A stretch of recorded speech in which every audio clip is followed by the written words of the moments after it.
Morning बच्चों, पुनः हम क्लास 12 के लिए फिजिक्स का वीडियो लेकर के आप लोग सामने उपस्थित हो गए हैं। पिछले वीडियो में हम कूलाम का नियम बताए थे, जिसमें यह बताए थे कि दो बिंदु आवेशों के बीच लगने वाला आकर्षण अथवा प्रतिकर्षण बल दोनों आवेशों के गुणनफल के अनुक्रमानुपाती तथा उनके बीच की दूरी के वर्ग के व्युत्क्रमानुपाती होता है। यह नियम बता दिए थे और फार्मूला भी यहां तक पहुंच चुका था कि F = 9, यहां पर आप लिख सकते हैं 1/4πε0 Q1 × Q2/r²। ये रहेगा। इसकी जगह पर हमने कहा था कि आपको 1/4π के स्थान पर 9 × 10⁹ मान रख देना है और Q1 × Q2 रख देना है अपान r² हो जाएगा। इस पर हमने बताया था न्यूमेरिकल क्वेश्चन आता है और आज बताएंगे भी न्यूमेरिकल क्वेश्चन। अभी थियरी हम बताकर लास्ट में न्यूमेरिकल क्वेश्चन ही बताएंगे जो इसी पर एकदम लगेगा और आप लोगों को सॉल्व कर लेना उसको। यहाँ पर देखिए, जब हम बता चुके कि 1/4πε0 = अगर देखा जाए तो 9 × 10⁹ इसकी वैल्यू होती है और इसका मात्रक भी बता दिए थे। क्या आएगा? न्यूटन मीटर स्क्वायर प्रति कूलाम स्क्वायर, इसकी यूनिट आएगी, मात्रक आएगा। कैसे आएगा? देखिए, जब यह आप किए हैं, यहाँ पर देख लीजिए, जब यह आप किए हैं तो इसमें अगर त्रिज्या गुणा करते हैं तो Fr² आएगा। Fr² = हो जाए, अगर देखा जाए इस तरह समझिए आप लोग, 1 जैसे बताया कि = 1/4πε0 = 9 × 10⁹ इसकी वैल्यू आएगी। जब यहाँ पर k का यूज किया गया था, यानी जब लिखा गया था F = k Q1 × Q2/r² लिखा गया था, तो देखिए k = आ जाएगा Fr² Q1 × Q2 आ जाएगा। देखना है ध्यान से। तो यहाँ पर देखिए k की यूनिट जब निकाला जाएगा तो न्यूटन मीटर स्क्वायर प्रति कूलाम स्क्वायर, यहाँ कूलाम स्क्वायर लिख दिया जाएगा। तो ये देखिए सही है, इसी तरह निकलता भी है, कोई रटने की बात नहीं होती है। अब यहाँ पर ध्यान देना है कि ε0 का मान क्या आएगा। ε0 की वैल्यू हम निकालना चाह रहे हैं, तो क्या करना पड़ेगा? यह देखिए अपोजिट कर दीजिए, तो क्या आएगा? 4πε0/1 हो जाएगा और ये इसके अपोजिट करेंगे तो इस तरह आएगा अपोजिट इसका, और इसके भी अपोजिट हो जाएगा तो कूलाम स्क्वायर हो जाएगा ऊपर और न्यूटन मीटर स्क्वायर नीचे हो जाएगा। यह देखिए आ जाएगा। इतना समझ में आया होगा सबको।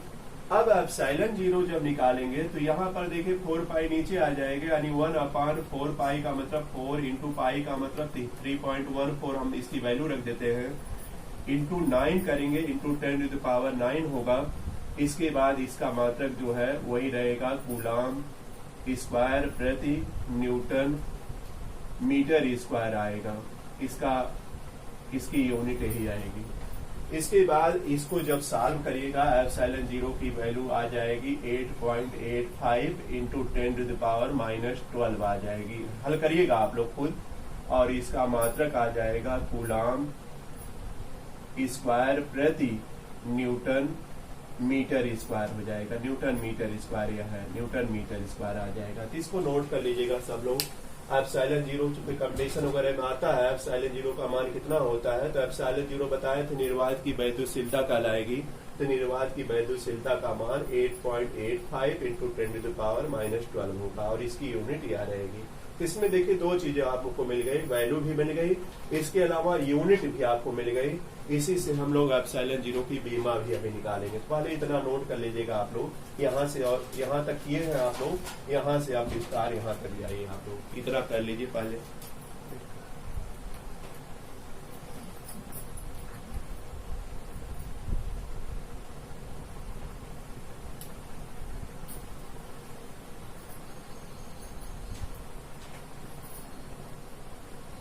हाँ, नोट हो गया होगा। इसके बाद देखिएगा और भी इसमें रहेगा यहाँ पर। अब आता है एप्सिलॉन जीरो की बीमा क्या है। यहाँ देखिए एप्सिलॉन जीरो की बीमा हम चलते हैं। एप्सिलॉन जीरो की बीमा, तो बीमा तो आपको 11th में ही बताई जाती है। अगर बीमा निकालेंगे तो कूलाम देखिए मूल मात्रा के अंतर्गत नहीं आता है। हाँ, इतना जरूर समझा सकते हैं, I equal to Q upon T होता है, तो Q इक्वल टू हो जाएगा IT। तो ये इसकी जगह कूलाम जब लिखते हैं तो कूलाम की जगह एम्पियर और सेकंड लिख सकते हैं। तो एम्पियर को देखिए A से डिनोट किया जाता है, तो A, और यहाँ पर क्योंकि Q स्क्वायर है, ध्यान रखिएगा, तो A का स्क्वायर आएगा और T कैपिटल T लिखा जाएगा, कैपिटल T का स्क्वायर आएगा, अपान आ जाएगा। यहाँ देखिए एम्पियर सेकंड इसकी जगह हमने नोट कर लिया कूलाम की जगह, क्योंकि यह मूल मात्रा के अंतर्गत आएगा। और न्यूटन को आप लिख सकते हैं एम एल टी माइनस 2 होता है, या बल की यूनिट बल की बीमा हो गई, और यह मीटर स्क्वायर है तो एल की पावर 2 हो जाएगी। तो जब इसको और ऊपर करिएगा तो एम की पावर -1 होगी। सावधानी से करिएगा इसको, एल की पावर देखिए 3 ऊपर जाएगा तो माइनस हो जाएगा नीचे से, और टी की पावर ऊपर जाएगी तो टी की पावर 4 हो जाएगी, और ए की पावर 2 तो रहेगी। यह इसकी बीमा आ जाएगी। तो नोट कर लीजिए आप लोग, बीमा भी नोट कर लीजिए।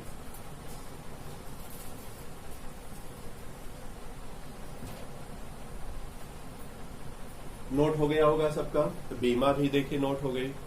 इसके बाद और भी थोड़ा विस्तार करेंगे, इसको मिटा देते हैं आप। यह सब देखिए बीमा हुई, यह सब ऑप्शनल क्वेश्चन पूछता है। बीमा है, इसकी यूनिट यानी मात्रक क्या है, वैल्यू क्या है, यह सब पूछता है। तो देखिए ध्यान दीजिएगा। अब अगला पॉइंट देखिए कंपटीशन स्तर पर पूछता है, इसको ध्यान देना है।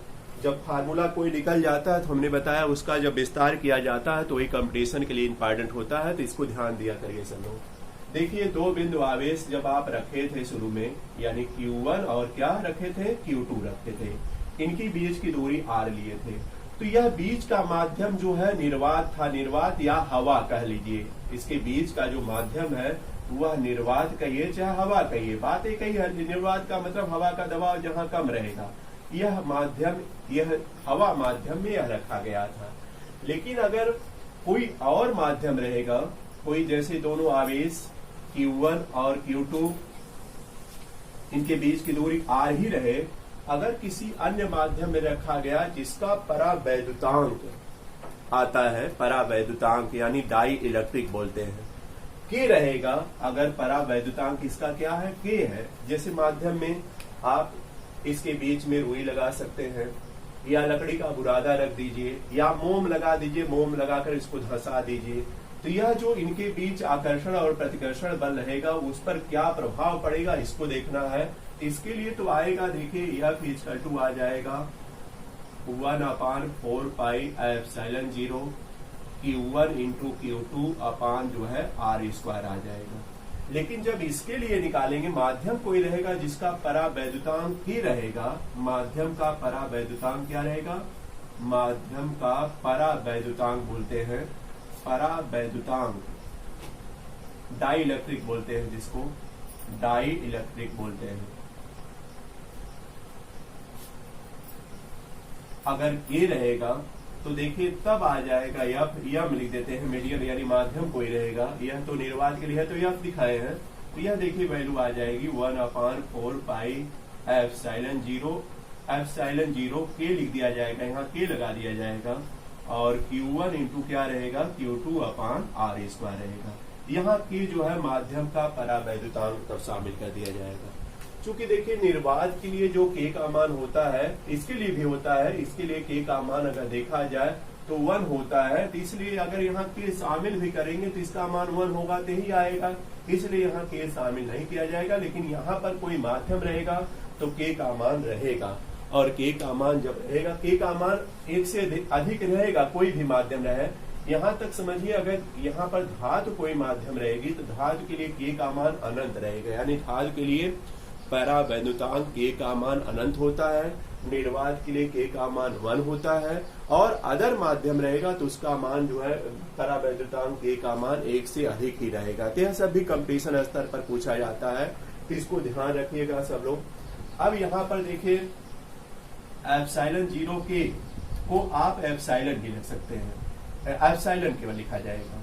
तो यफ यम देखिए क्या आ जाएगा, उस समय यफ यम आ जाएगा 1/4 पाई, यहाँ पर एप्सिलॉन भी लिख सकते हैं, कभी कभी लिखा मिलेगा, और Q1 इंटू क्या रहेगा Q2 अपान जो है R स्क्वायर रहेगा। तो यह देखिए परावैद्युत का यह जो है अगर देखा जाए तो यह एप्सिलॉन 0 निर्वात की वैद्युतशीलता होती है, यह परावैद्युत की वैद्युतशीलता होती है। परावैद्युत जो पदार्थ है उसकी वैद्युतशीलता एप्सिलॉन से दिखाई जाती है। अगर आप इसमें अगर आपको K का मान निकालना है तो देखिए K इक्वल टू हो जाएगा एप्सिलॉन अपान क्या एप्सिलॉन 0 हो जाएगा। तो इसको भी आप लोग नोट कर लेना है, हम नोट करवा रहे हैं, लिखिएगा आप लोग स्टार लगाकर नोट करिए, लिखिएगा यदि दोनों बिंदु आवेश किसी माध्यम में रखे हैं, यदि दोनों बिंदु आवेश किसी माध्यम में रखे हैं जिसका परावैद्युतांक K है, जिसका परावैद्युतांक यानी डाइलेक्ट्रिक बोलते हैं, परावैद्युतांक K है,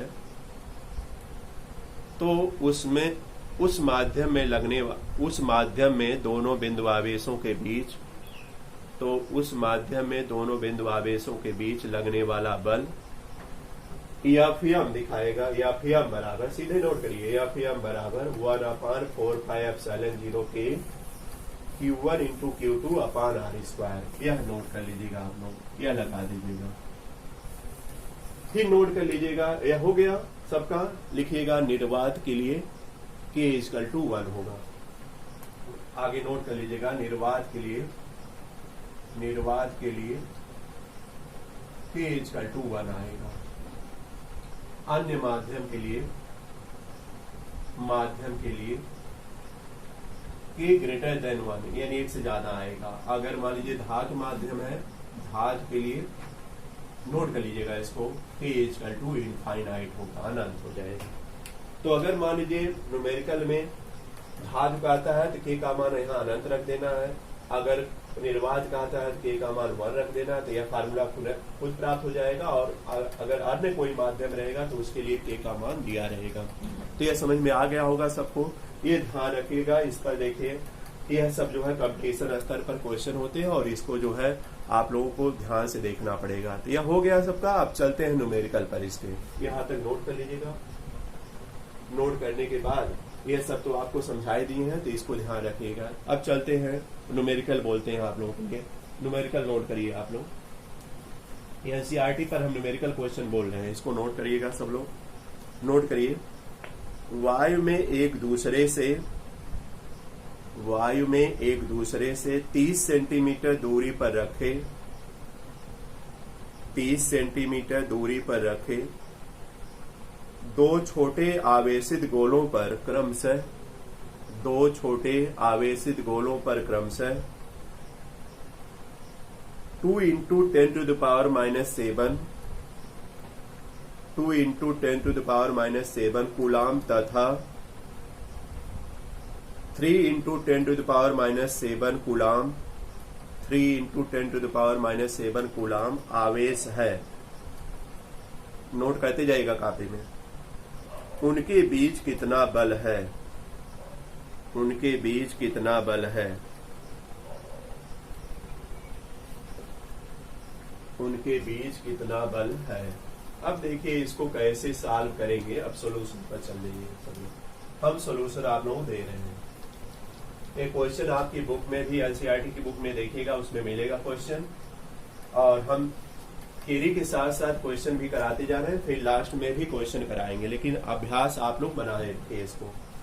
देखिए क्या क्या दिया है। पहले नंबर पर उनके बीच की दूरी स्मॉल r दिया है, तो इसको नोट कर लेना है। कितना सेंटीमीटर है, 30 सेंटीमीटर यानी 30 सेंटीमीटर। और हम बताए थे इसको मीटर बदलेंगे, तो मीटर बदलने समय हमने बताया था 30/100 कर दीजिएगा, 100 रहने दीजिए, और यह हो जाएगा, यह तब हो जाएगा क्या, मीटर हो जाएगा। इसको पॉइंट में भी बदल सकते, रहने दीजिए इसी तरह। फिर आते हैं Q1 यानी पहला आवेश क्या है, Q2 दूसरा आवेश क्या है। पहला आवेश देखिएगा 2 × 10 की पावर -7 दिया है, कूलाम दिया है, और दूसरा आवेश है 3 into 10 to the power -7 coulomb दिया है। दोनों आवेश देखिएगा, मिलान कर लीजिएगा, दोनों आवेश दिए गए। अब इनके बीच लगने वाला आपको बल निकालना है। और देखिए y में रखा गया है तो k का मान 1 होगा, तो फार्मूला आप जान रहे हैं कि F इक्वल टू अगर देखा जाए तो यही लगाया जाएगा 1/4πε0 केवल लिखा जाएगा, k तो लिखा नहीं जाएगा। और Q1 इंटू क्या रहेगा, Q2/r²। अब देखिए मान रखा जाएगा, सोल्यूशन में हम बता रहे हैं इसका मान आप जानते हैं 9 इंटू 10⁻9 होगा। Q1 का मान रखिए यहाँ पर 2 इंटू 10⁻−7 होगा, और इसका मान 3 इंटू 10⁻−7 हो जाएगा। अपान r² करिएगा तो 30/100 होगा, इसका स्क्वायर का मतलब 30/100 दो बार सम्मिलित किया जाएगा। अब इसको देखिए, जब आप करिएगा सॉल्व करिएगा तो देखिए क्या आएगा, 9 इंटू यहाँ पर 2 लिख दीजिए, इंटू 3 रख दीजिए, जो अंक है उसको एक साथ ले लीजिए और 10 टू द पावर एक साथ लीजिएगा तो 7 -14 हो जाएगा। और यह +9 है तो कितना बचेगा, 10 की पावर यहाँ देखिए -5 बचेगा। अपान क्या नीचे बचेगा, यह देखिए 100 दोनों ऊपर जाएगा तो यहाँ पर 100 लिख देते हैं, 100 इंटू 100 लिख देते हैं। इसी तरह सॉल्व करिएगा, 30 इंटू 30 यहाँ लिख देंगे। अब देखिए यह दोनों जीरो इससे जो है कट जाएगा, यह दोनों जीरो कट गया। इसके बाद आप 3 से 3 भी काट सकते हैं, और यह देखिए 3 3 जा 9 हो जाएगा। तो यह इक्वल टू क्या आ जाएगा, 3 2 जा 6 हो जाएगा, यानी 6 आ गया। इंटू यह देखिए 100 में 10 की पावर 2 आएगी, तो यह 10 की पावर -3 बचेगा, यह प्लस में आएगा तो एक माइनस हो जाएगा, यह हो गया। और इसका मात्रक क्या आ जाएगा, न्यूटन आ जाएगा। तो यह सॉल्व कर लीजिए सब लोग, देखिए यही वैल्यू आएगी 6 इंटू 10⁻³ न्यूटन। और चूंकि दोनों पर आवेश प्लस ही होगा या छिपा रहेगा, तो इस पे के बीच जो है प्रतिकर्षण बल लगेगा।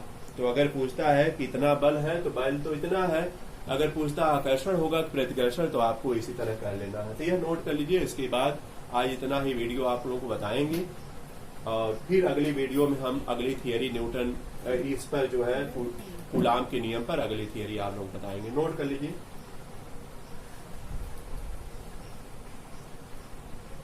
हो गया होगा नोट। Thank you.